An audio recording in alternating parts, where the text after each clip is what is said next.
Rasul SAW ketika mengatakan la yadkhulu ahadukumul jannah bi'amalih. Nggak ada yang masuk surga dengan amalannya tadi. Hatta anta ya Rasulullah, sampai engkau ya Rasulullah. Engkau yang sholat sampai bengkak kakinya. Engkau yang berjuang menegakkan agama ini. Yang setiap muslim beriman, maka beliau akan dapat pahalanya sampai hari kiamat. Hatta anta ya Rasulullah. Hatta ana, sampai aku pun. Illa ayyataghammadani Allahu birahmatih. Kecuali Allah membungkusku dengan rahmatnya, baru. Rahmat Allah Azza wa Jalla dan kasih sayangnya. Kenapa setiap selesai sholat kita astaghfirullah? Kenapa di antara dua sujud doanya kita Rabbighfirli warhamni? Terus kita minta itu jemaah.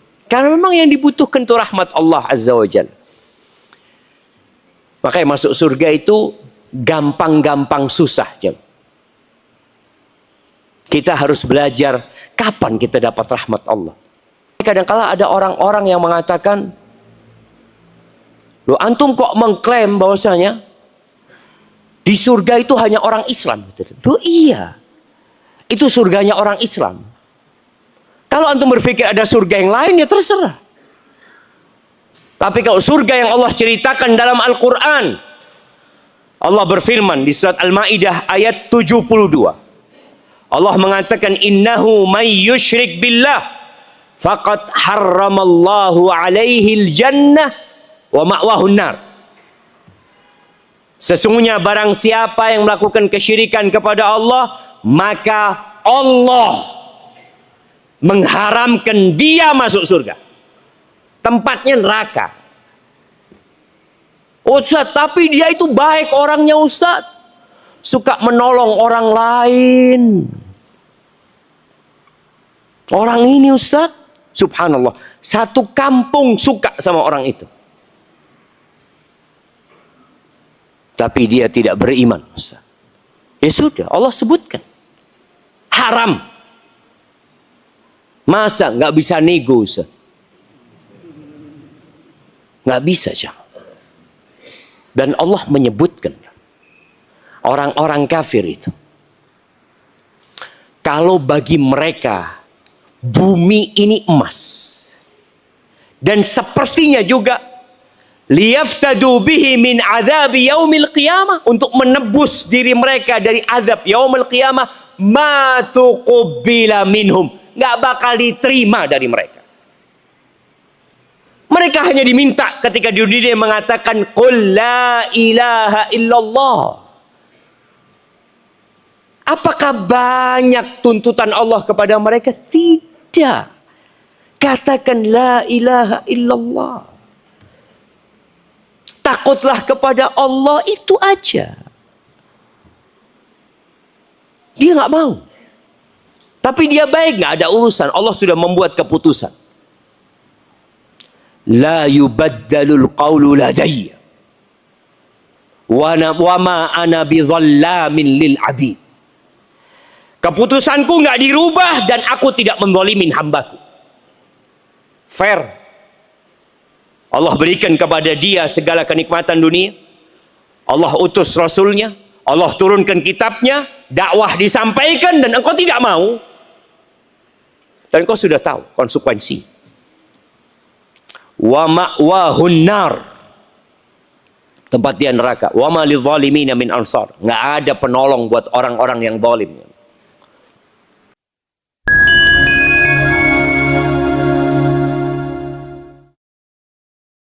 Assalamualaikum warahmatullahi wabarakatuh.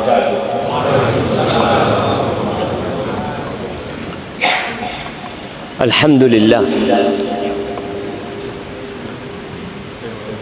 alladzi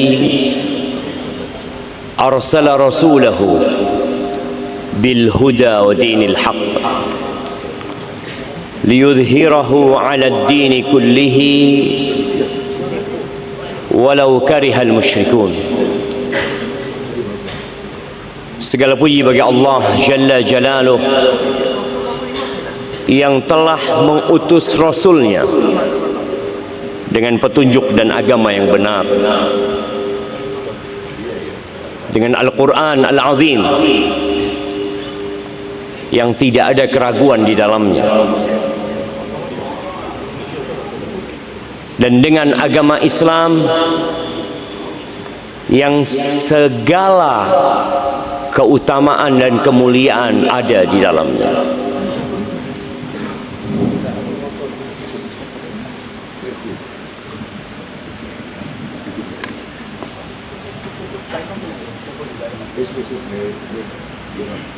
Ya, begini.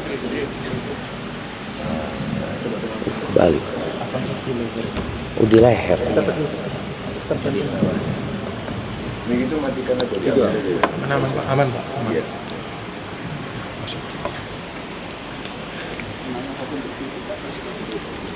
Agar Allah memenangkan agamanya meskipun orang-orang musyrikin membenci hal itu.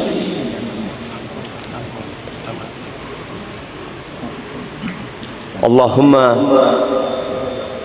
salli wa sallim ala abdika wa rasulika sayyidina wa maulana Muhammadin wa ala alihi wa ashabihi ajma'in, amma ba'd. Ahibati fillah, ada sebuah doa yang senantiasa kita panjatkan, bahkan anak-anak kecil pun menghafalnya, yang dikenal dengan doa sapu jagat. Rabbana atina fid dunya hasanah wa fil akhirati hasanah wa qina adzabannar. Wahai Rabb kami, anugerahkan kepada kami kebaikan di dunia, karena memang kita hidup di dunia, maka kita perlu memohon kepada Allah agar diberi kebaikan. Wa fil akhirati hasanah, dan kita memohon kebaikan di akhirat, karena dunia tidak lama, dia hanya sementara, dan kita melihat orang-orang meninggal dunia. Yang dia bangun dia tinggalkan, karir yang dia capai dengan keringat dan usaha yang berkesinambungan itu pun ditinggal. Bintang-bintang dia tanggalkan, gelar-gelar pun dibuang. Dia hanya berharap satu gelar yang melekat di dirinya, almarhum, yang dirahmati Allah Azza wa Jalla. Dan kita memohon kepada Allah, wa qina adzabannar, agar diselamatkan dari api neraka. Jamaah rahimakumullah, kalau bicara surga,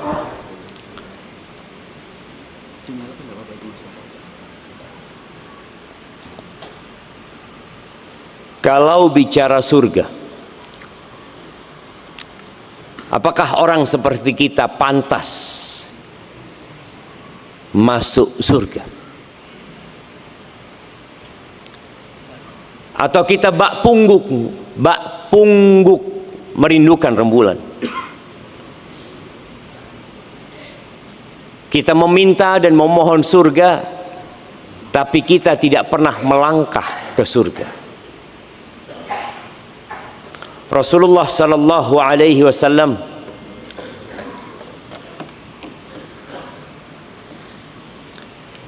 di dalam hadis yang diriwayatkan oleh At-Tirmidzi rahimahullahu taala dari Abu Hurairah radhiyallahu taala anhu, qala Rasulullah sallallahu alaihi wasallam, man khafa adlaj wa man adlaja balagha al-manzil, ala inna sil'atallahi ghaliyah, ala inna sil'atallahi al-jannah.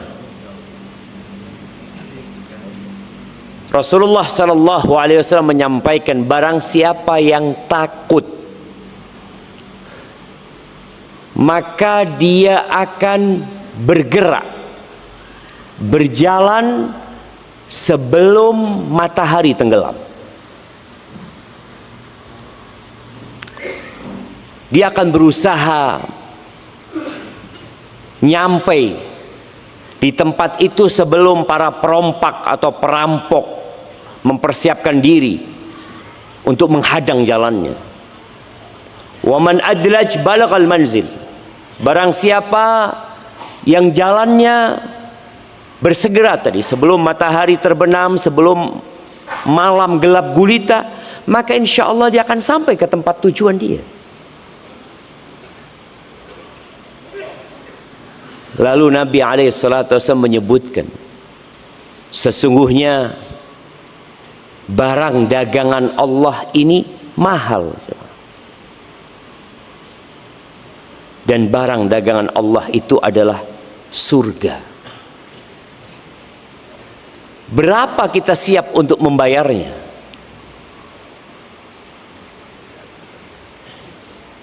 Berapa waktu yang kita siap mengorbankannya untuk masuk surga?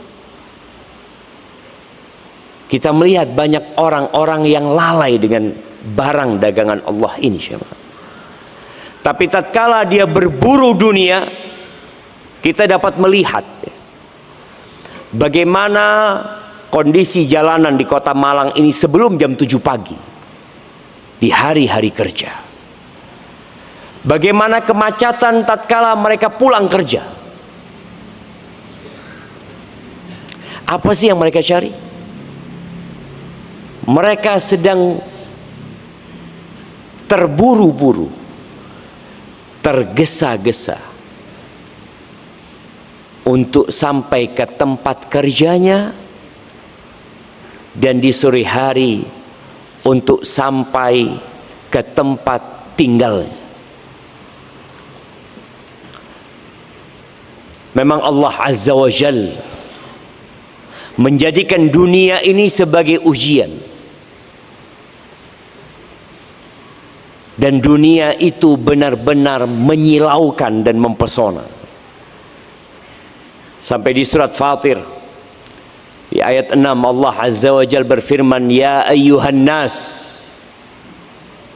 wahai umat manusia. Yang bukan manusia nggak perlu mendengarkan panggilan ini. Panggilan ini hanya untuk manusia.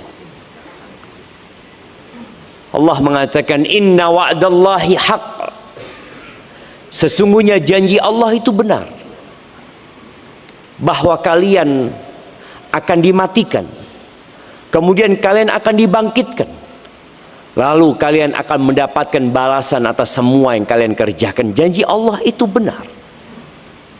Fala taghurrannakumul hayatud dunya, maka janganlah kalian terpedaya dengan kehidupan dunia. Jangan. Kita lihat orang-orang terkaya di dunia mati. Orang-orang terkuat di dunia mati. Orang-orang tercantik di dunia mati. Orang-orang dengan IQ tercerdas di dunia mati. Orang-orang dengan gelar terbanyak di dunia mati. Jangan tertipu kalian dengan kehidupan dunia ini. Makanya masjid ini namanya Masjid Al-Ikhlas, ya. Dengan harapan semua bisa ikhlas dalam mendekatkan diri kepada Allah Azza wa Jalla. Fala taghurrannakumul hayatud dunya wala yaghurrannakum billahil gharur. Dan jangan sampai kalian terpedaya dengan tukang tipu. Ada tukang tipu yang telah melakukan penipuan dengan sangat lihainya, dan ternyata sampai hari ini dia masih berhasil menipu. Kalau ada satu orang yang menipu antum, lalu antum ngasih tahu kawan antum, hati-hati ya sama fulan. Kenapa Ustaz? Fulan ini utang sama ana tidak bayar. Boleh nggak kita ngomong gitu? Boleh. Hati-hati sama fulan. Akhirnya kita kasih tahu. Alhamdulillah, dengan kita kasih tahu orang ini, tidak ada lagi yang berhasil ditipu. Tapi ternyata tukang tipu yang Allah bicarakan ini, sampai hari ini pun dia berhasil menipu. Yang pertama dia tipu adalah Nabi Adam alaihissalam. Bagaimana dia merayu Nabi Adam tatkala Nabi Adam berada di surga, yang akhir ceritanya Nabi Adam dikeluarkan dari surga gara-gara tukang tipu ini. Dan tukang tipu itu berhasil memperdaya Qabil sehingga membunuh Habil. Dan tukang tipu itu berhasil memperdaya istrinya Nabi Nuh dan putranya Nabi Nuh dan kaumnya Nabi Nuh. Nabi Adam meninggal dunia, tukang tipu itu tetap hidup. Nabi Nuh bersama kaumnya juga meninggal dunia, tapi tukang tipu itu masih hidup. Kemudian Nabi Saleh atau Nabi Hud sebelumnya, Nabi Saleh, Nabi Ibrahim, nabi-nabi itu telah meninggal dunia, yang mana kaum nabi-nabi itu berhasil ditipu oleh tukang tipu ini. Bayangin ya, kalau kita membayangkan kaumnya Nabi Ibrahim didakwain sama Nabi Ibrahim. Akhirnya Nabi Ibrahim menghancurkan berhala-berhala mereka. Nabi Ibrahim disidang. Ditanya Nabi Ibrahim, "A anta fa'alta hadza bi alihatina ya Ibrahim?" Apakah engkau yang melakukan perbuatan ini, menghancurkan Tuhan-Tuhan kami, wahai Ibrahim? Kata Nabi Ibrahim, "Bal fa'alahu kabiruhum hadha." Yang melakukan itu tuh yang paling besar. Fas'aluhum, kalian nggak percaya kan? Maka tanyakan kepada yang hancur. Kalau yang besar ditanya nggak ngaku, pantas. Orang kalau sudah melakukan dosa nggak ngaku jamaah. Nabi Ibrahim tidak menyuruh orang-orang tanya kepada yang besar. Fas'aluhum, tanyakan kepada yang hancur ini.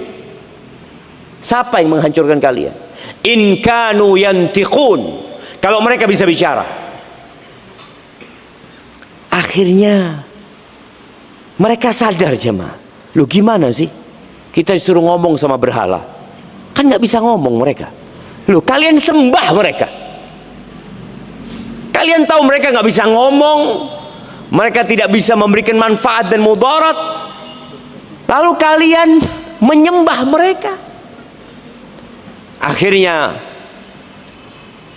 mereka ditipu oleh setan untuk membakar Nabi Ibrahim. Lalu mereka mempersiapkan api yang sangat dahsyat,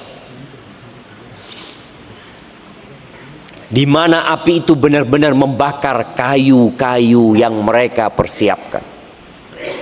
Mereka pun tidak berhasil mendekat ke api itu karena terlalu besar dan panas ya ma. Kita lihat ya, kalau ada kebakaran, kita itu mendekat nggak mampu gitu loh. Dan itu yang terjadi sama kaumnya Nabi Ibrahim. Akhirnya dikatakan iblis hadir memberikan ilham kepada mereka.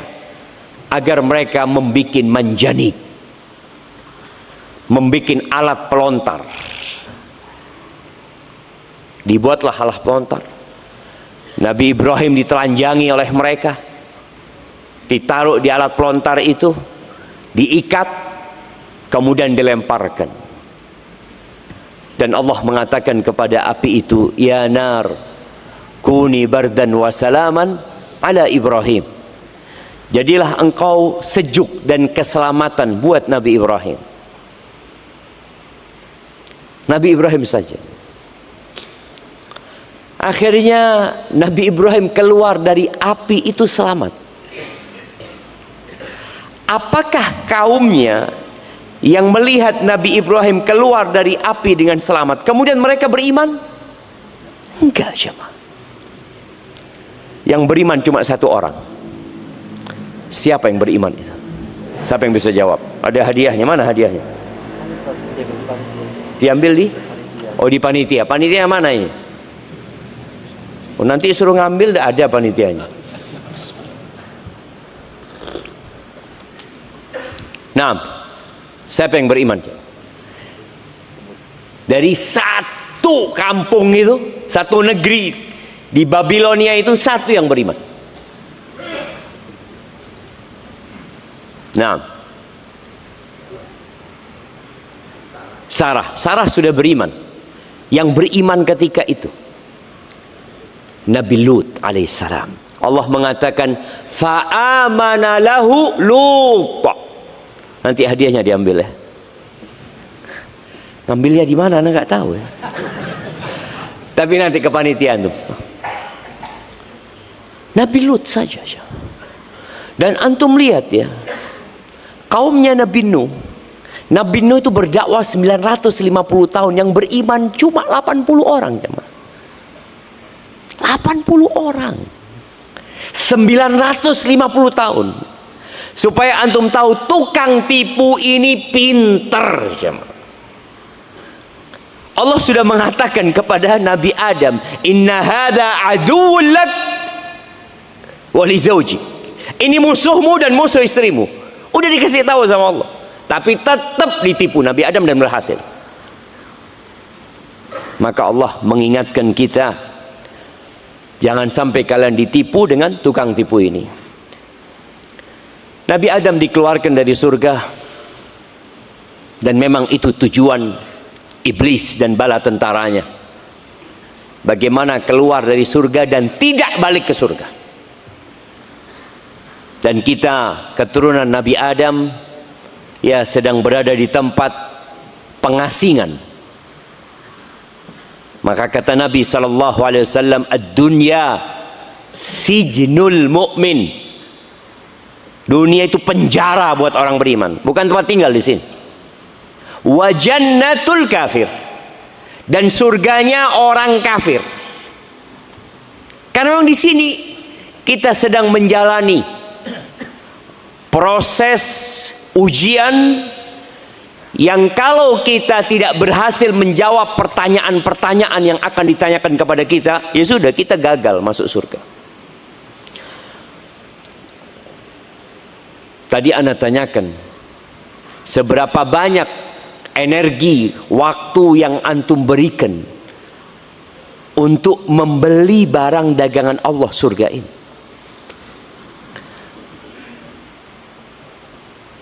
Kalau punya rumah di jalan apa ini namanya? Jalan Langsep. Jalan Langsep. Jalan paling mahal di Malang ini jalan apa? Ijen. Tapi kalau ingin punya tempat di Ijen itu 1000 meter, berapa kita harus keluar duit? Berapa kira-kira? 1 meternya berapa kira-kira di sini? Hah? Berapa? 10 juta? Enggak, 1 meternya 20.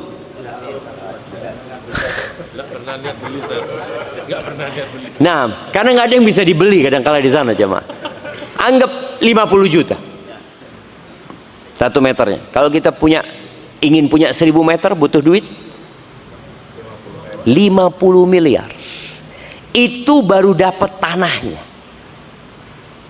Sebagian kita mungkin sampai mati tidak pernah punya simpenan 1 M.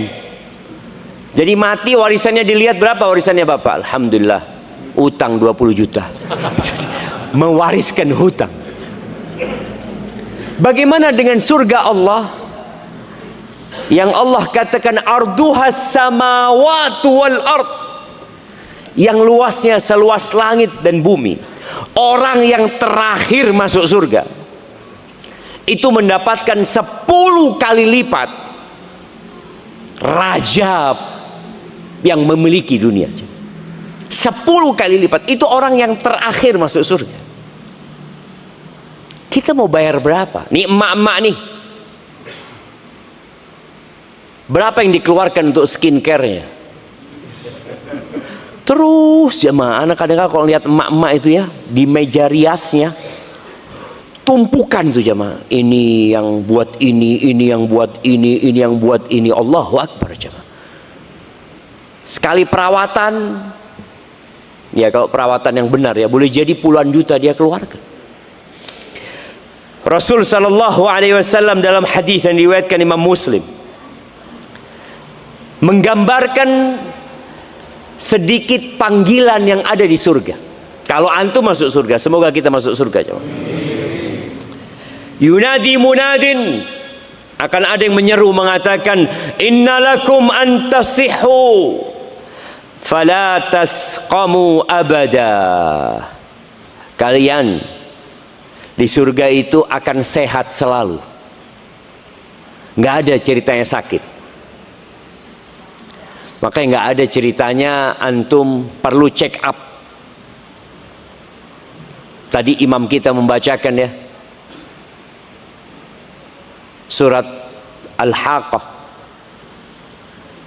Allah memerintahkan kepada penghuni surga itu, kulu washrabu hani'an bima aslaftum fil ayyamil khaliyah. Kalian silahkan makan, minum seenak kalian, nikmati semuanya, jangan takut sakit. Nggak ada ceritanya takut kekenyangan. Di dunia kita kalau makan terlalu banyak, apa yang terjadi? Sabuknya dilepas supaya perutnya bisa berkembang. Nah, itu di dunia kita melihat dilepas, dia nggak bisa kita. Kemudian kita akan butuh toilet, dan di surga tidak ada toilet. Kalian akan sehat selalu di sana. Di dunia sibuk kita dengan membayar BPJS. Apakah sedekah antum seperti pembayaran antum terhadap BPJS? Dipaksa untuk membayar itu karena takut kalau sakit gimana nanti. Di sana ada tempat antum nggak akan sakit, tapi bayarnya harus sekarang. Sekarang kita bayarnya.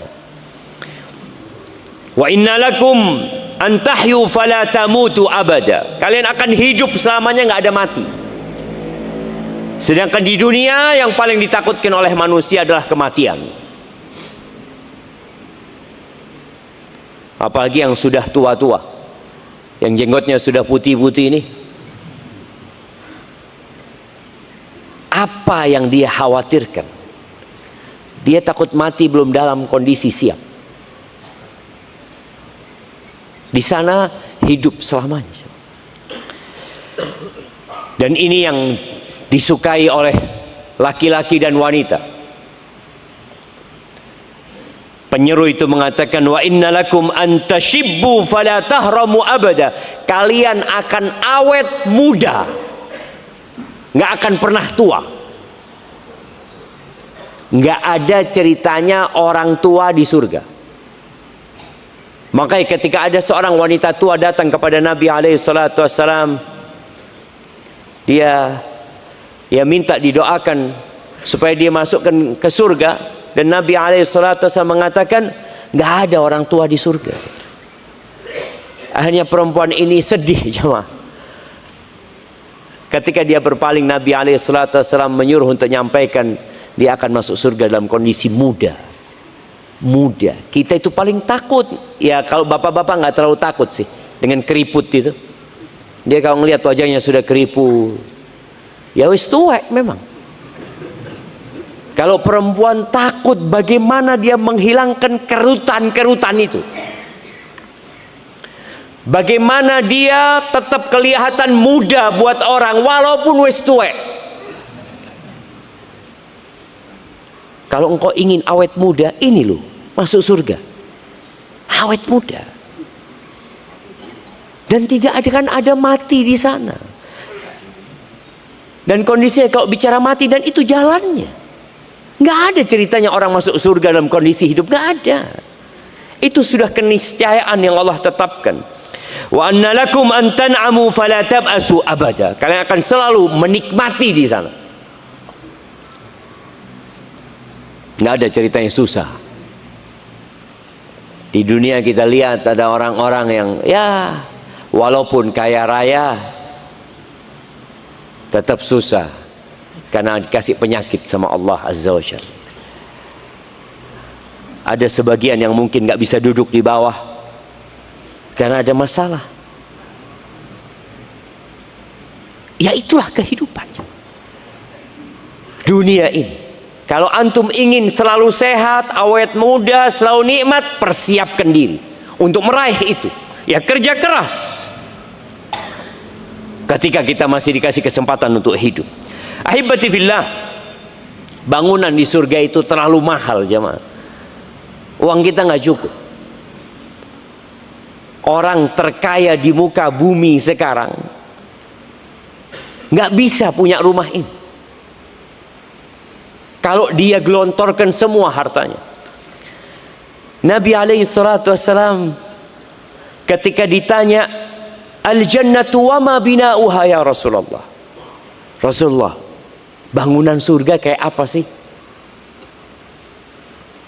Karena kita tahu di zaman sahabat Rasul sallallahu alaihi wasallam bangunannya di kota Mekah, kota Madinah itu modelnya mirip dengan Ka'bah. Kalau untuk melihat sekarang, ya batu-batu yang disusun gitu. Itu orang yang kaya. Kalau orang yang miskin bukan batu. Apa? Tanah liat yang tidak dibakar. Itu yang disusun. Maka para sahabat kepingin tahu kayak apa sih bangunan surga itu. Maka Nabi alaihissalatu wassalam mengatakan, labinatun min dhahab wa labinatun min fiddah. Satu batu bata yang disusun itu dari emas. Dan ada lagi bangunan lain yang batu batanya semuanya perak. Perlukah kalau antum bikin rumah dengan batu bata dari emas, perlu disemen lagi jemaah? Apa perlu keramik ini atau perlu marmer? Apakah perlu untuk ditutupi? Nggak perlu. Emas dan perak jemaah. Ada rumah antum yang semuanya dari emas, ada yang semuanya dari perak. Kemudian wamilatuhal miskul azfar, dan perekatnya antara satu batu bata dengan batu bata lainnya itu dari misik yang mahal sekali. Nggak tahu di Indonesia ini ada nggak misik yang asli. Misik itu kasturi ya. Dulu guru ana ngomong di kelas waktu kita masih kuliah bahasa, dia ceritakan misik itu 1 tula 4 mili mungkin itu harganya 11.000 real dulu jamaah, tahun 99. 11.000 real, kira-kira sekarang harganya ya 50 juta. Perekatnya dari itu jemaah, sehingga masuk rumah selalu wangi. Dan kita kan ingin memang kalau bikin lantai itu bagaimana tidak ada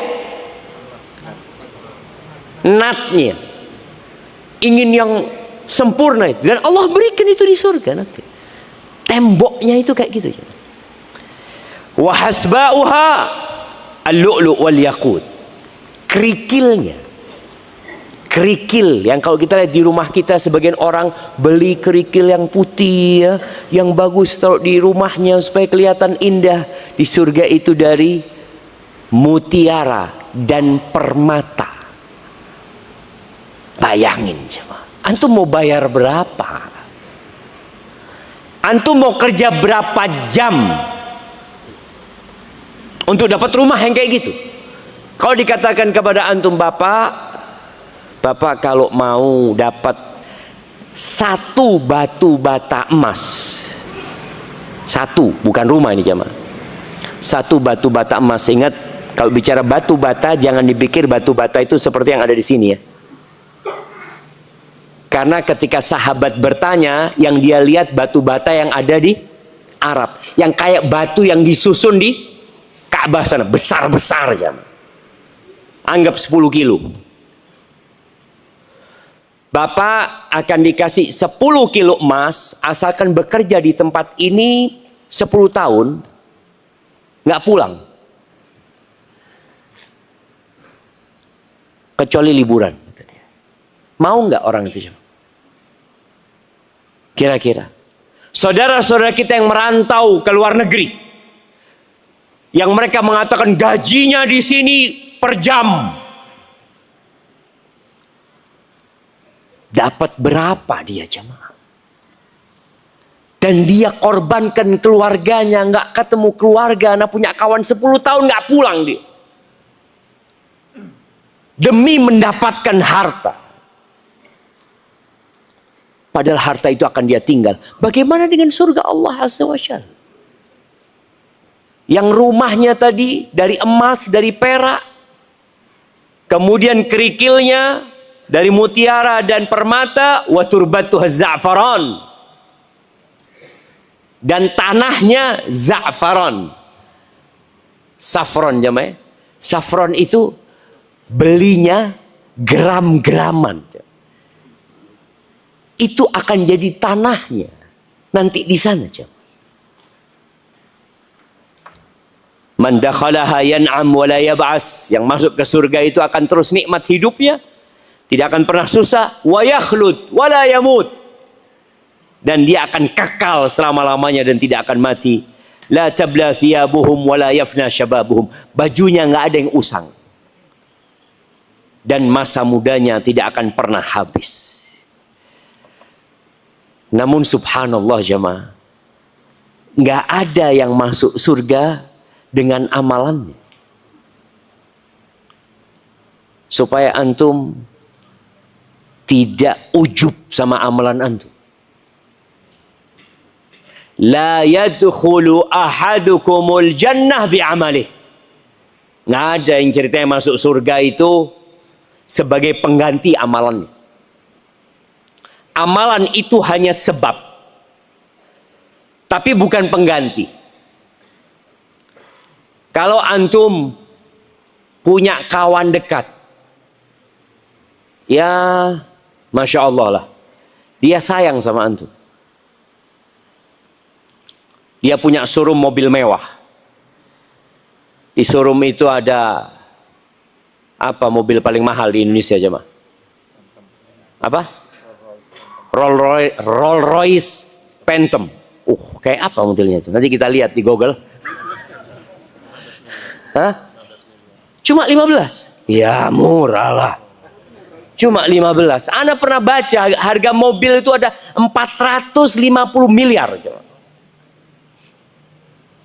Karena kadangkala anak-anak itu suka beli mobil Hot Wheel. Iya ya kan? Coba Bapak, ini berapa harganya? Oh, kalau aslinya kita lihat. Kan kalau Hot Wheel-nya cuma ya 27.000 berapa. Aslinya ada yang sampai 400 miliar. Kalau sohib antum punya mobil harga 400 miliar. Tahu-tahu antum ke sana bawa Avanza. Datang. Bang, tukar bang. Sama itu. Lalu sohib antum mengatakan, Fulan, ambilkan kontaknya. Kasihkan Fulan. Fadhal, barakallahu fik. Antum tinggal di sini, Avanzanya antum bawa pulang. Apakah Avanza itu seharga dengan Phantom itu? Kenapa dikasih? Karena sayang sama dia. Makanya Rasul SAW ketika mengatakan la yadkhulu ahadukumul jannah bi'amalih. Nggak ada yang masuk surga dengan amalannya tadi. Hatta anta ya Rasulullah, sampai engkau ya Rasulullah. Engkau yang sholat sampai bengkak kakinya. Engkau yang berjuang menegakkan agama ini. Yang setiap muslim beriman, maka beliau akan dapat pahalanya sampai hari kiamat. Hatta anta ya Rasulullah. Hatta ana, sampai aku pun. Illa ayyataghammadani Allahu birahmatih. Kecuali Allah membungkusku dengan rahmatnya, baru. Rahmat Allah Azza wa Jalla dan kasih sayangnya. Kenapa setiap selesai sholat kita astaghfirullah? Kenapa di antara dua sujud doanya kita Rabbighfirli warhamni? Terus kita minta itu jemaah. Karena memang yang dibutuhkan itu rahmat Allah Azza wa Jalla. Makanya masuk surga itu gampang-gampang susah jemaah. Kita harus belajar kapan kita dapat rahmat Allah. Ada seorang pelacur, baghi, bukan seorang yang berzina ya. Orang berzina itu boleh jadi dia sekali berzina. Tapi ini baghi, memang kerjanya melacurkan dirinya. Min baghaya Bani Israel. Dari pelacur-pelacur Bani Israel. Saqat kalban. Dia memberi minum seekor anjing. Masuk surga. Kenapa? Karena dia itu sayang sama tuh anjing. Maka Allah sayang sama dia. Rasul sallallahu alaihi wasallam mengatakan irhamu man fil ardi yarhamkum man fis sama. Kalian kasihi yang di muka bumi, maka yang di langit akan mengasihi kalian. Dia dapat rahmat Allah Azza wa Jalla. Maka ahibati billah, kita perlu membahas tentang kriteria-kriteria yang setelah itu kita baru bisa melakukan evaluasi diri. Kira-kira saya ini layak enggak masuk surga? Layak mendapatkan rahmat Allah apa tidak? Ya wallahu alam. Antum tahu dengan yang namanya Serdos. Serdos. Sertifikasi dosen. Kenapa Anda ngomongin itu? Karena tadi malam Anda baru rapat Zoom untuk mendapatkan sertifikasi dosen. Dijelaskan kriterianya. Ada evaluasi diri, ada evaluasi dari teman sejawat, ada evaluasi dari atasan, ada evaluasi dari mahasiswa untuk menyatakan engkau ini layak enggak disebut dosen. Cuma dosen. Itu ternyata melalui proses evaluasi yang panjang. Yang boleh jadi telah dikatakan tidak layak. Hanya itu. Maka kita perlu melakukan evaluasi diri. Dan perlu dievaluasi sama orang lain. Antum perlu dengar dari orang lain. Gimana pendapat antum tentang ana? Antum perlu tanya sama orang yang di atas antum, orang tua antum. Antum perlu tanya sama istri antum yang ada di rumah. Dek, menurutmu aku ini sudah baik belum? Ya, aku takut kau masuk neraka bang. Zalim kau bang. Boleh jadi. Siapa yang tahu antum zalim? Antum sendiri tahu, tapi kadang-kadang nggak mau tahu. Maka butuh orang lain memberikan evaluasi. Maka paling tidak kita sudah tahu kriterianya. Kriteria yang pertama jamaah. Iman. Nggak ada orang kafir di surga. Ini syarat mutlak. Kalau syarat mutlak dosen itu umpamanya harus S2, nggak akan bisa S1 jadi dosen. Nggak bisa. Saya mau daftar, nggak bisa sudah. Daftar saja nggak bisa, apalagi lulus. Orang yang tidak beriman daftar masuk surga nggak bisa. Jadi antum nggak akan dapat yang namanya belangko pendaftaran itu nggak akan diberikan. Makanya kadang-kala ada orang-orang yang mengatakan, loh antum kok mengklaim bahwasanya di surga itu hanya orang Islam? Loh iya, itu surganya orang Islam. Kalau antum berpikir ada surga yang lain ya terserah. Tapi kalau surga yang Allah ceritakan dalam Al-Quran, Allah berfirman di surat Al-Maidah ayat 72. Allah mengatakan, innahu may yushrik billah faqad harramallahu alaihi al-jannah wa ma'wahun nar. Sesungguhnya barang siapa yang melakukan kesyirikan kepada Allah, maka Allah mengharamkan dia masuk surga. Tempatnya neraka. Ustaz, tapi dia itu baik orangnya Ustaz. Suka menolong orang lain. Orang ini Ustaz, subhanallah, satu kampung suka sama orang itu. Tapi dia tidak beriman Ustaz. Ya sudah, Allah sebutkan. Haram. Masa nggak bisa nego Ustaz? Nggak bisa Syah. Dan Allah menyebutkan orang-orang kafir itu, kalau bagi mereka bumi ini emas, dan sepertinya juga liyaftadu bihi min adzabi yaumil qiyamah, untuk menebus diri mereka dari azab yaumil qiyamah, ma tuqbila minhum, nggak bakal diterima dari mereka. Mereka hanya diminta ketika di dunia mengatakan qul la ilaha illallah. Apakah banyak tuntutan Allah kepada mereka? Tidak. Katakan la ilaha illallah. Takutlah kepada Allah, itu aja. Dia nggak mau. Tapi dia baik, nggak ada urusan. Allah sudah membuat keputusan.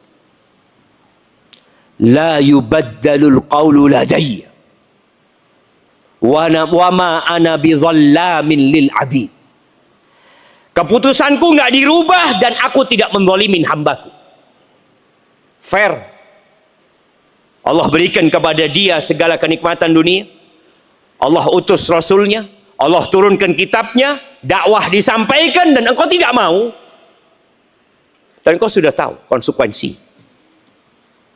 Wa ma'wahun nar, tempat dia neraka. Wa ma lidzalimina min ansar, nggak ada penolong buat orang-orang yang zalim. Jadi syarat pertama adalah iman. Itu kriteria pertama. Mentauhidkan Allah Azza wa Jal, tidak mencampuri keimanannya dengan kesyirikan. Kemudian di surat Ali Imran ayat 136. Allah mengatakan wasari'u ila maghfiratin min rabbikum wa jannah arduha as-samawati wal ard uiddat lil muttaqin. Kata Allah, bersegeralah kalian. Kita disuruh cepat-cepat kemana sama Allah? Menuju kepada ampunan Allah. Ampunan dari Tuhan kalian. Kenapa jamaah? Allah mengatakan menuju kepada ampunan dan surga. Tidak disuruh ke surga langsung. Kenapa? Siapa yang mau jawab? Hadiahnya sudah ada? Oh, sudah ada jemaah. Oh, mana tadi yang jawab? Kirimkan. Udah dapat antum hadiahnya? Kirimkan ke beliau, angkat tangan antum. Ini yang ini. Taib. Kenapa pertanyaannya? Kita tuh kok nggak langsung disuruh ke surga langsung sama Allah, tapi disuruh menuju kepada ampunan Allah. Nah, fadhal.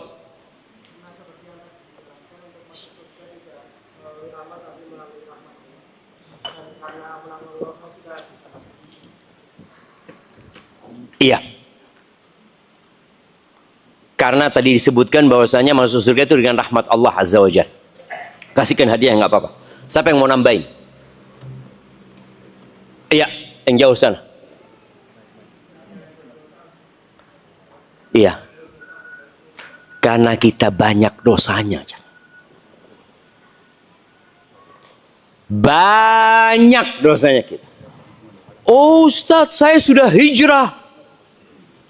Saya sudah meninggalkan dosa-dosa itu. Kapan antum berhenti berbuat dosa?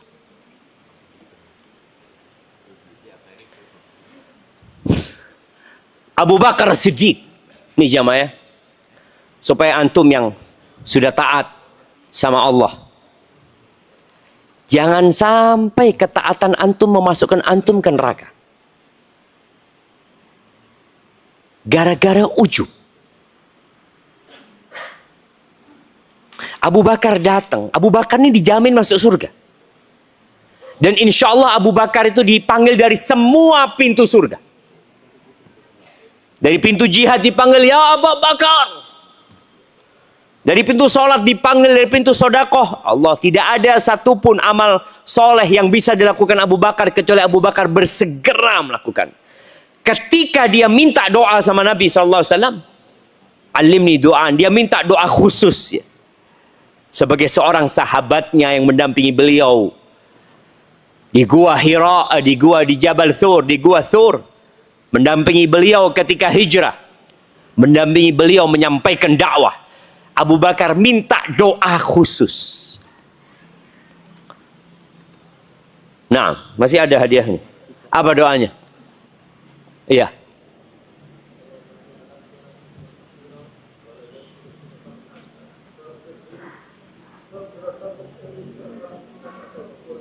Ahsan, tabarakallahu fikum. Allahumma inni zalamtu nafsi zulman kathira wa la yaghfiru dhunuba illa anta faghfir li maghfiratan min indika warhamni innaka antal ghafur rahim. Ya Allah, sesungguhnya aku menzalimin diriku dengan kezaliman yang banyak. Abu Bakar disuruh mengakui dosa-dosanya. Sebagian kita merasa koyo mlebu surga. Abu Bakar dijamin masuk surga. Ada sebagian orang ya. Saya ini sudah haji Ustaz 27 kali Ustaz. Karena pembimbing haji ya. Antum kan ya. Umroh jangan ditanya. Insyaallah anak sudah siap untuk mati Ustaz. Loh, siap antum wis. Wis mari itu Sony. Bayangkan, disuruh membuat pengakuan, bukan pengakuan, iya saya salah, bukan, saya banyak salahnya. Lalu dia mengatakan, wala yaghfiru dzunuba illa anta, tidak ada yang mengampuni dosa kecuali engkau ya Allah. Faghfirli, Allah ampuni aku ya Allah dengan pengampunan darimu ya Allah. Warhamni, dan rahmati aku ya Allah. Innaka antal ghafurur rahim. Sesungguhnya engkau maha pengampun dan maha pengasih. Ahibati fillah, salat kita belum tentu diterima. Selesai salat apa yang kita katakan? Astaghfirullah. Minta ampun jamaah. Maka tolong yang perlu kita lakukan tadi, melakukan evaluasi diri. Berapa kali antum istighfar setiap hari? Ada yang 1000, ada yang 2000, ada mungkin yang 5000, ada yang 100. Tapi ingat, jangan fokus dengan jumlah tapi lupa dengan kualitas. Karena ada orang yang dengan adanya tasbih digital itu, astagfirullah, astagfirullah, astagfirullah, astagfirullah, astagfirullah, astagfirullah. Oh, astagfirullah, astagfirullah. Yang dilihat itu angkanya aja mah. Astagfirullah, astagfirullah, astagfirullah. Oh, oke guys. Astagfirullah. Loh, ini minta ampun jamaah. Bukan sekedar lisannya yang berucap. tapi hatinya benar-benar memohon ampunan kepada Allah. Bagaimana seorang sahabat Nabi menghitung Nabi alaihi salatu wasallam di satu majelis. Beliau mengatakan, Rabbighfirli wa tub alayya innaka antat tawwabur rahim. Wahai Rabbku, ampuni aku, berikan taubatmu kepadaku ya Allah. Sesungguhnya engkau maha menerima taubat dan maha pengasih. Itu sekali duduk 100 kali Nabi membaca itu. Bayangin. Antum coba lihat. Kalau antum sudah mengamalkan, evaluasi kualitasnya.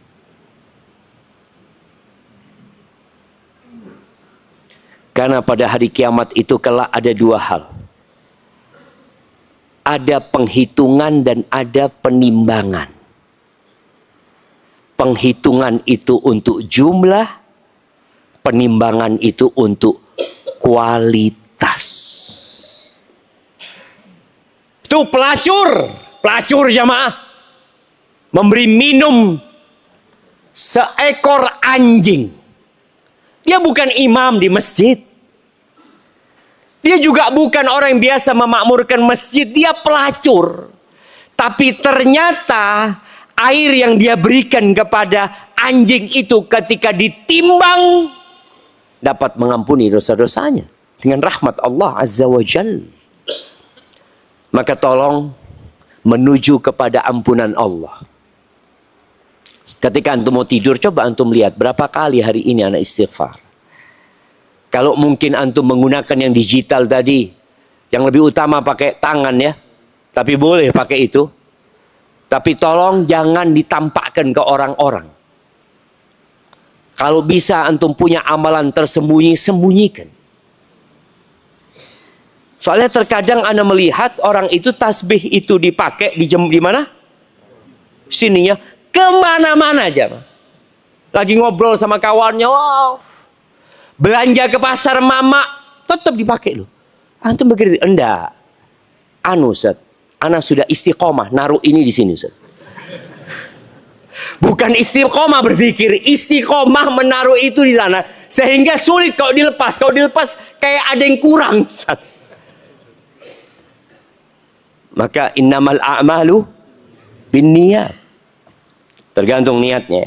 Kemudian kata Allah, wa jannatin arduha samawati wal ard, dan menuju ke surga Allah yang luasnya seluas langit dan bumi, disediakan buat orang-orang yang bertakwa. Siapa sih orang-orang yang bertakwa? Allah sebutkan alladzina yunfiquna fis sarra'i wad dharra. Mereka adalah orang-orang yang suka berinfak. Orang baik jemaah. Fis sarra wad dharra. Dalam kondisi lapang dan dalam kondisi sempit. Dalam kondisi senang, dalam kondisi susah. Antum lihat, ada orang yang ketika di lampu merah, dia ngasih kepada pengemis. Dan ada orang yang tidak ngasih. Menurut antum mana yang baik? Yang memberi atau yang tidak memberi? Nah, jamaah. Tidak memberi. Iya, yang mana jamaah? Sebagian orang mungkin berpikir yang memberi yang baik. Boleh jadi kalau kondisi pengemisnya memang benar. Bukan orang yang sedang bekerja. Karena ada orang profesinya memang mengemis. Kalau ditanya apa pekerjaan Bapak? Mengemis. Saya memang pekerja, alhamdulillah, pekerja keras saya. Kena matahari, panas apa? Iya. Antum pikir dia nggak pekerja keras ya, mah? Pekerja keras saya. Muka saya ditaruh mana saya? Malu saya sebenarnya. Cuma gimana sudah lama saya kerja ini. jadi profesi. Padahal pemerintah sudah menulis di sana, jangan memberi. Jadi, boleh jadi orang itu orang baik, boleh jadi enggak. Ketika ada kotak amal di masjid, berjalan. Apakah semuanya ngasih? Enggak. Ada yang ngasih. Selalu dia ngasih. Dan ketika kita taruh kotak amal itu ke sebelah kita, kita tahu fulan ini tidak pernah sodako. Selalu yang namanya kotak amal itu lancar. Kalau lewat dia itu serut. Masya Allah. Tidak berhenti. Jangan suudzon. Orang ini boleh jadi punya sodakoh yang antum tidak tahu. Boleh jadi sodakohnya dia di malam hari dia transfer ke masjid itu. Nggak perlu ada orang tahu. Boleh jadi dia punya anak-anak yang dia kasih beasiswa. Tapi ingat, disebutkan di sini selalu berinfak. Karena ada orang yang berinfaknya kalau punya uang saja. Tapi kalau uangnya masih sedikit ya dia malas berinfak. Ini orang Masya Allah. Dan itulah Rasul Sallallahu Alaihi Wasallam. Beliau nggak punya apa-apa, diminta bajunya dikasih. Sallallahu Alaihi Wasallam. Dan ingat, perhitungan sodakoh persentasi. Persentase ya. Bukan jumlah nominalnya. Kadang-kala di kotak amal kita lihat, antum setiap Jumatan naruh 100.000. Yang di sebelah antum selalu 2.000. Kalau antum berpikir, nih orang ya Allah, kata dia. Nggak naik-naik sodakohnya. Tetap 2.000. Dan antum juga nggak naik-naik 100.000. Tapi kan lebih banyak Ustaz dari 2.000 itu. Boleh jadi 2.000 itu lebih baik dari 100 juta. 2.000 lebih baik dari 100 juta. Kata Nabi SAW, sabaqa dirhamun mi'ata dinar. 1 dirham bisa mengalahkan 100 dinar. 100 dinar itu jamaah, ya sekarang kira-kira 900 juta. Kalau 1 dirham itu, ya kira-kira 9 juta. Bayangin ya sekarang.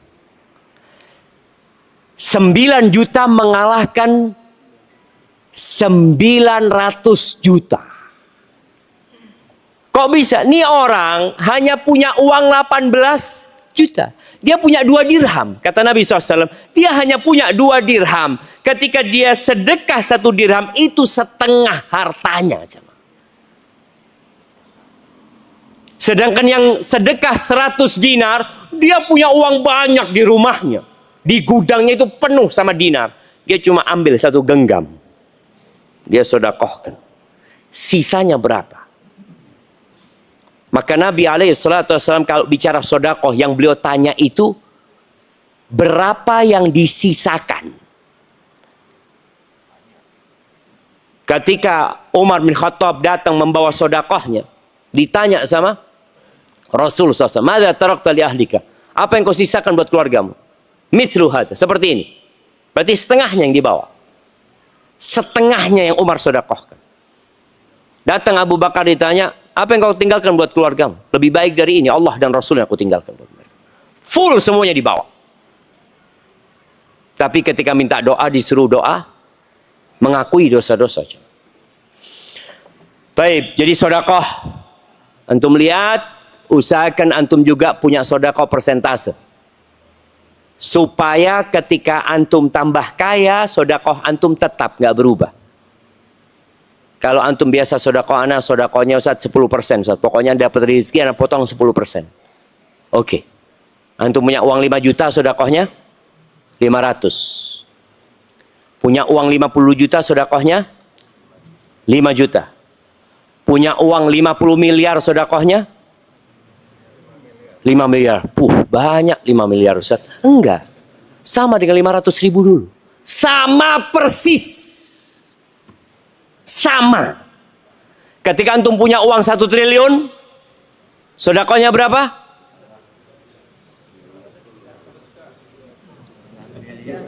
50. Oh. 100 ya? 100 MI ya? 10%-nya? 100 miliar. Mampu antum sodakoh 100 miliar. Ya Allah. Itu dari 1 triliun kalau antum transfer 100 miliar langsung berkurang, Ustaz.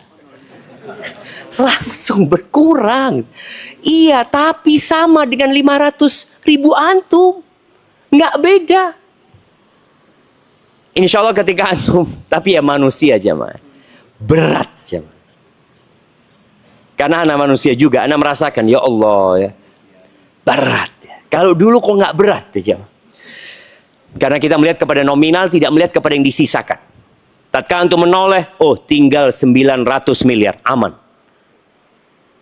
Maka lihatlah kepada sisanya, jangan melihat kepada yang diberikan. Tapi kemudian Allah sebutkan penghuni surga ini orang-orang yang bertakwa wal kadhiminal ghaidh. Dia adalah orang-orang yang suka menahan emosinya. Kalau antum suka marah, bahaya jemaah. Boleh jadi nggak masuk surga. Karena Allah sebutkan penghuni surga itu wal kadhiminal ghaidh. Bukan orang ini nggak marah. Allah menciptakan di diri kita syahwat. Ada kemauan untuk marah. Tapi orang ini kadhim, artinya menahan. Dia mau marah, dia tahan. Padahal dia bisa melampiaskan emosinya. Ini anak buah dia. Kalau kepada atasan sulitlah dia mau marah aja. Tapi kepada anak buah bisa kita marah. Bisa kita maki dia. Tapi orang ini memilih untuk menahan emosi. Ketika datang seorang sahabat minta wasiat Rasul sallallahu alaihi wasallam, beliau mengatakan la taghdab, kau jangan marah. Walakal jannah, masuk surga. Bayangin, jangan marah masuk surga. Maka tolong kalau antum masih pemarah, tapi ini karakter aneh Ustaz. Antum nggak mau berubah. Ibnul Qayyim ketika menyebutkan 4 pokok karakter yang buruk, 4. Beliau sebutkan yang pertama az-zulm, kezaliman, kejahilan, kemudian syahwat, yang keempat al-ghadab, amarah. Orang kalau marah itu elek jadi. Orang ganteng kalau marah, ya Allah. Sampai ada orang yang melihat orang ini dengan pakaiannya yang ya Allah, ya perlente, rambutnya klimis, wajahnya tampan. Ketika marah, na'udzubillah. Toilet keluar dari mulutnya. Toilet keluar dari mulut orang ini. Ada sebagian yang kebun binatang keluar dari mulutnya. Ketika marah, dan malaikat mencatat antum ngomong apa. Maka tolong wal kadhiminal ghaidh. Kemudian wal afina 'anil nas. Ternyata orang ini bukan orang yang tidak disakiti orang. Dia tadi marah, ada yang memancing emosinya, tapi dia tahan diri. Kemudian dia memaafkan orang lain, jemaah. Memaafkan. Bicara maaf ini, Rasulullah sallallahu alaihi wasallam adalah imam. Contoh memaafkan. Bagaimana ketika beliau dilemparin batu di Taif berdarah-darah, dimaki oleh orang-orang Taif sallallahu alaihi wasallam. Ketika beliau dikasih tawaran oleh malaikat penjaga gunung untuk menimpakan gunung itu kepada penduduk Taif atau kepada penduduk Mekah. Kata Nabi sallallahu alaihi wasallam, bal arju, enggak, aku berharap Allah mengeluarkan dari sulbi-sulbi mereka generasi yang mentauhidkan Allah dan tidak menyekutukan Allah dengan sesuatu apapun. Tolong antum jadi orang yang sering mendoakan orang lain. Antum dizalimin, antum disakiti, ya tiada maaf buat dia Ustaz. Ana tuntut sampai hari kiamat. Buat apa gitu sama? Ketika antum memaafkan lebih baik. Dan Nabi SAW memaafkan penduduk Mekah setelah mereka membantai 70 sahabat ketika perang Uhud. Setelah mereka melakukan pemboikotan kepada Rasul sallallahu alaihi wasallam dan Bani Hashim serta Bani Abdul Muttalib, ya. Di Syaib Abi Thalib selama 3 tahun. Ketika Nabi berkuasa, penaklukan kota Mekah, dikumpulkan semua orang. Yang kalau Nabi mau membunuh mereka semua, nggak salah Nabi SAW. Tapi Nabi memilih untuk memaafkan. Nabi Yusuf, nih kalau ada yang disakiti sama keluarganya, Nabi Yusuf jamaah dibuang sama keluarganya, dijual sama mereka. Lalu ketika Nabi Yusuf ada di atas, kalau masih di bawah orang itu tidak balas, ya biar wajar lah, dia memang tidak mampu untuk membalas. Tapi antum lihat ya, Nabi Yusuf itu ada di posisi di atas. Abang-abangnya ini datang minta-minta sama Nabi Yusuf alaihissalam. Ketika mereka tahu, Nabi Yusuf tanya, apakah kalian ingat dengan apa yang kalian lakukan kepada Yusuf dan saudaranya? Mereka mengatakan, a'anta Yusuf, engkau Yusuf, kata dia. Mereka minta maaf sama Nabi Yusuf. La tathriba alaikum liyawm. Nggak ada celaan buat kalian. Selesai sudah. Karena orang kalau menyimpan dendam, dia semakin cepat tua. Dan semakin banyak penyakit yang menimpa dia. Makanya Allah memerintahkan kepada Nabi SAW, lihat jamaah, supaya antum belajar menjadi penghuni surga. Kata Allah, fa'fu anhum. Maafkan mereka. Ya, maafkan sudah. Ya sudah saya maafkan. Wastaghfir lahum. Mintakan ampunan dosa buat mereka. Ini mereka yang punya salah sama kita. Kita disuruh maafkan, lalu kita suruh kata, ya Allah ampuni saudaraku fulan ya Allah. Bisa antum melakukan itu? Ya harus bisa kalau ingin jadi penghuni surga. Kemudian wasyawirhum fil amr. Ajak mereka musyawarah. Ya Allah, sudah bikin loro hati, disuruh maafkan, disuruh minta ampun, lalu suruh deket sama dia, musyawarah. Enggak Ustaz. Sebagian kita kan susah jemaah. Tolong kita ya introspeksi diri. Apakah kita termasuk orang-orang wal afina 'anin nas yang suka memaafkan orang lain atau enggak? Abu Bakar Siddiq sempat tidak mau memaafkan. Abu Bakar manusia biasa. Ketika Mistah ya, kerabatnya seorang muhajirin yang miskin, Mistah ini dan kerabatnya Abu Bakar. Abu Bakar selalu memberikan santunan. Tahu-tahu Mistah ini ikut-ikutan menyebarkan isu bahwa Aisyah berzina. Jamaah, jangan sampai antum itu terjebak dengan isu yang dikembangkan. Apapun.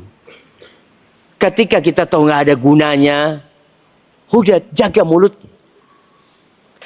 Bagaimana Mistah ini ikut? Kenapa? Karena berita itu tersebar di masyarakat Madinah. Dan memang kebohongan itu kalau diulangi jamaah, kemudian diulangi, kemudian kalau sekarang ada medsos ya, kalau dulu kan lewat omongan ya, orang ngomong, iya Aisyah itu datang masuk kota Madinah bersama Safwan bin Mu'attil, kata dia. Berduaan dia. Pasti berzina ini. Ngomong lagi. Sebulan di Madinah, berita Aisyah berzina itu merajalela jemaah. Aisyah nggak tahu. Karena belum ada yang bikin status waktu itu jemaah. Jadi itulah, dulu kan orang kalau di rumah aja aman ya.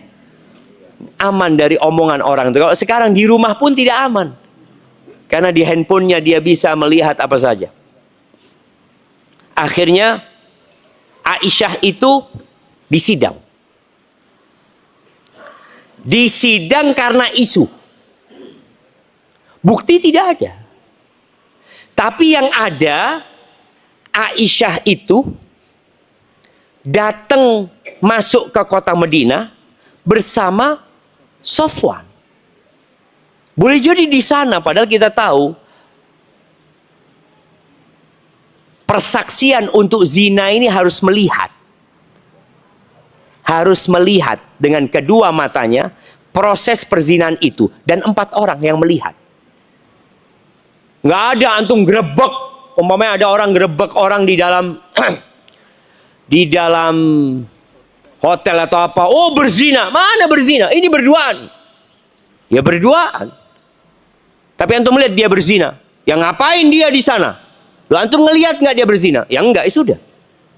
Ketika antum tidak melihat, antum akan dipecut 80 kali ketika mengatakan itu berzina. Sumama ini Mistah ikut itu jamaah.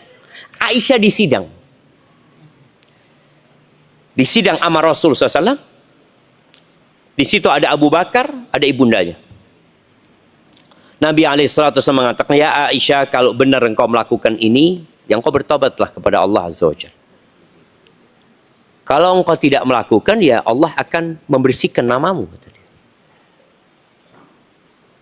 Aisyah yang awalnya nangis, diam Aisyah. Dia mengatakan, kalau aku mengatakan aku melakukan perbuatan itu, kalian akan percaya. Padahal aku tidak melakukan. Kenapa kok bisa percaya? Karena sudah jadi isu nasional. Di mana-mana rumah mengatakan Aisyah berzina. Kalian akan mengatakan kalau aku ngomong berzina, padahal aku tidak, kalian akan percaya. Dan kalau aku mengatakan tidak, kalian nggak percaya. Kalian nggak akan percaya. Sudah, aku tidak akan mengatakan kecuali seperti yang dikatakan oleh bapaknya Nabi Yusuf, Yakub. Innama ashku bathi wa huzni ila Allah. Jadi aku akan mengadukan kepada Allah saja gitu loh, urusan dia itu. Subhanallah, kemudian Allah kasih kebebasan atas Aisyah. Kebebasan dari tuduhan itu. Di surat An-Nur ya, bisa dibaca di ayat 11 bagaimana Allah membersihkan nama Aisyah sampai hari kiamat. Mistah akhirnya didera, dihukum. Dan Abu Bakar bersumpah tidak mau memaafkan Mistah. Lalu Allah tegur ya. Falyafu wal yasfahu. Kata Allah, hendaklah mereka memaafkan dan tidak perlu memberikan hukuman. Sudah, dilupakan aja kesalahannya. Lalu Allah mengatakan, ala tuhibbuna ayyaghfirallahu lakum. Apakah kalian tidak ingin diampuni sama Allah Azza wa Jalla? Ketika ayat itu turun, Abu Bakar mengatakan, bala. Iya ya Allah, kami ingin diampuni oleh Engkau ya Allah. Akhirnya Abu Bakar membayar kafarat atas sumpahnya dan dia mulai memberikan santunannya kepada Mistah, bersumpah tidak akan mencabut santunan itu. Wallahu yuhibbul muhsinin, dan Allah cinta kepada orang-orang yang suka berbuat baik, maka berusahalah untuk menjadi orang yang baik. Berbuat baik kepada hamba-hamba Allah, berbuat baik ketika beribadah kepada Allah Azza wa Jalla. Lalu Allah sebutkan di ayat 135 ini, walladzina idza fa'alu fahishatan aw zalamu anfusahum dzakarullaha fastaghfiru lidzunubihim. Jadi ternyata orang bertakwa itu bukan orang yang nggak punya dosa. Tapi ketika berbuat dosa, baik dosa besar atau dosa kecil, dia akan ingat sama Allah, dia istighfar, dia mohon ampun sama Allah Azza wa Jalla. Itu yang dilakukan oleh orang yang bertakwa. Maka jangan menunda-nunda tobat. Dan setan itu jemaah, yang paling takut sama istighfar. Iblis tadi yang kita bicarakan di awal, dia berusaha untuk menyesatkan manusia, menggodain manusia. Nanti manusia itu istighfar. Dia sudah diampuni sama Allah. Disesatkan lagi, diampuni lagi sama Allah Azza wa Jalla. Lalu iblis berpikir untuk menciptakan suatu dosa yang orang itu tidak akan bertobat. Apa jemaah? Al-ahwa, hawa. Kalau tadi dikatakan mungkin perbuatan bid'ah salah satunya. Itu termasuk yang orang nggak akan tobat. Kita tahu bid'ah itu bertingkat-tingkat ya. Ada bid'ah mukaffirah. Ada bid'ah yang menyebabkan pelakunya kafir. Seperti bid'ah orang-orang yang mengatakan Allah bisa menyatu sama manusia. Muslim, dia mengaku Muslim. Seperti kalau kita lihat ada bid'ahnya orang-orang Syiah yang mengkafirkan Abu Bakar. Bayangin jemaah. Abu Bakar kafir menurut mereka. Umar kafir. Utsman kafir. Semua sahabat itu masuk neraka. Kecuali beberapa orang saja. Kita lihat bagaimana iblis menciptakan sesuatu yang orang itu nggak tobat jemaah. Karena dia merasa lu benar. Kemudian ada bid'ah yang menyebabkan orang itu fasik saja tidak sampai kafir. Bid'ah itu juga ada yang berat, ada yang ringan, ada yang macam-macam lah. Tapi orang ketika melakukan yang seperti itu, dia merasa benar dan dia tidak akan istighfar. Siapa yang membunuh Ali bin Abi Thalib? Masih ada hadiah? Oh, terakhir. Nah, buat akhwat. Oke, buat mama, katanya mama kesian nggak dapat hadiah. Mama, fadhol. Yang ada di atas ini, siapa yang membunuh Ali bin Abi Thalib?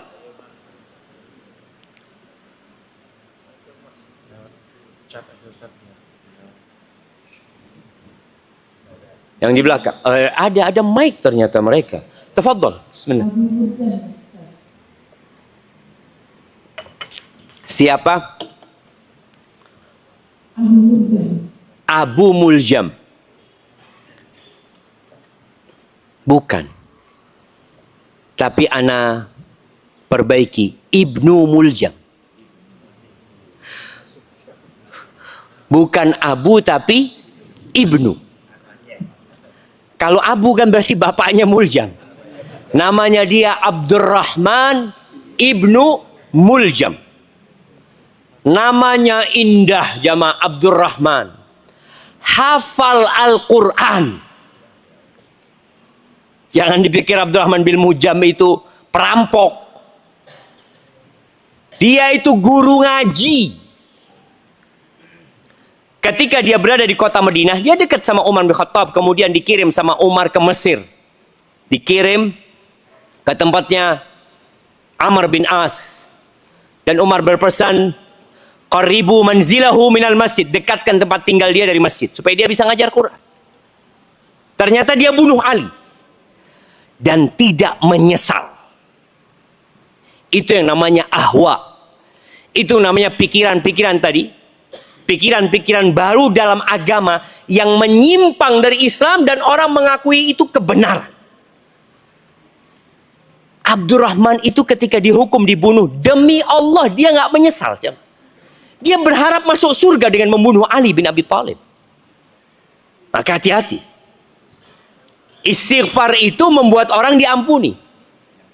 Tapi bagaimana tatkala iblis berhasil menciptakan sebuah pemikiran-pemikiran yang menyimpang, yang dia tidak akan memohon ampunan. Ingat, kita yang sudah merasa taat ya sama Allah ya, hati-hati. Pahami agama ini sebagaimana difahami oleh para sahabat Nabi. Pahami agama ini sebagaimana dipahami oleh Imam Abu Hanifah, Al-Imam Malik, Al-Imam Syafi'i, Al-Imam Ahmad bin Hanbal. Sebagaimana mereka berpegang teguh dengan agama ini, ya berusaha untuk memahaminya. Jangan sampai kita akhirnya nggak minta ampun. Karena merasa yang kita lakukan adalah kebenaran ya. Mereka adalah orang-orang yang selalu mengingat Allah, beristighfar atas dosa-dosa mereka, dan mereka tidak terus-terusan berbuat dosa. Berhenti jemaah.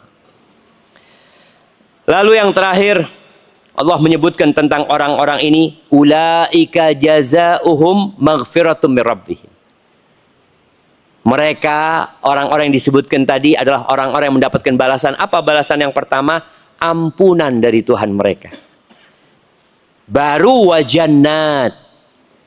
Jadi di muqaddimah disebutkan bersegeralah menuju keampunan dan ke surga. Di penutupnya disebutkan mereka akan mendapatkan ampunan dan mereka akan mendapatkan surga yang mengalir di bawahnya, tajri min tahtihal anhar khalidina fiha wa ni'ma ajrul amilin. Ya, mereka kekal selamanya. Itu adalah balasan yang paling indah buat orang-orang yang beramal. Ingat, amalan itu hanya sebab. Taib, itu mungkin yang dapat Anda sampaikan jamaah. Anda melihat sudah terang yang padahal belum jam 6 jamaah. Tapi sudah terang benderang. Sebelum Anda tutup jamaah. Antum sudah kenalan nggak sama saudara-saudara antum? Sudah. Anda mau tanya ya. Yang pakai baju putih ini. Nah, antum kenal dengan yang kanan antum? Loh, lihat belum kenal jamaah.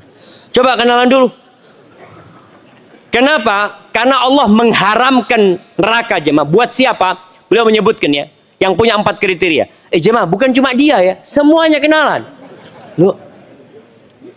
Penghuni surga yang diharamkan masuk neraka kata Nabi SAW itu kullu hayinin. Orang yang tawadu enggak sombong. Layinin yang lembut sama orang lain. Qaribin sahlin, dia mudah dalam muamalahnya. Qaribin minan nas, dekat sama manusia. Maka tolong antum kenalan dulu baru kita tutup. Tanya namanya, dari mana, dan apa profesinya. Mama juga. Loh, disuruh tetap enggak jemaah? Enggak Ustaz. Loh, ayo jemaah. Entar lagi anak tes antum ya.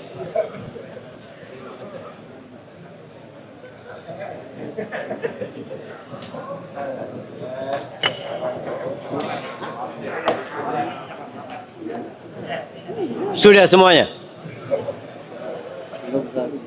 Nah, yang pakai baju merah, siapa namanya yang di kanan? Dari mana? Pasuruan, apa profesinya? Loh yuk, kenalan biar lebih dalam kenalnya.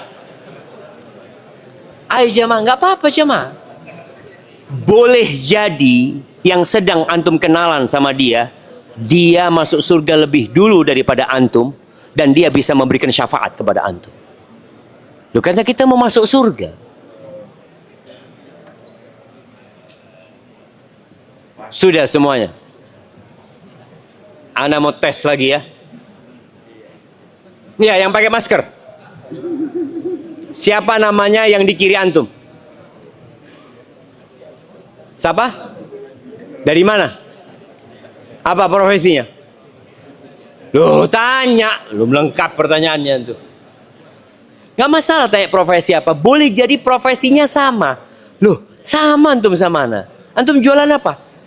Ana jualan genteng. Loh, ana jualan genteng juga, Masya Allah. Boleh jadi akhirnya jadi kawan akrab jamaah. Itu yang dapat ana sampaikan jamaah. Ana rasa gak ada tanya jawab ya. Karena ana ada kegiatan selanjutnya. Ana terima kasih kepada para panitia dan para takmir masjid dan para jamaah yang mau hadir karena sekarang subuhnya sangat pagi sekali dan ana lihat sebagian nggak ada yang tidur insyaallah jamaah ya, nggak ada yang tidur. Subhanakallahumma wa bihamdika asyhadu an la ilaha illa anta astaghfiruka wa atubu ilaik. Wassalamualaikum warahmatullahi wabarakatuh.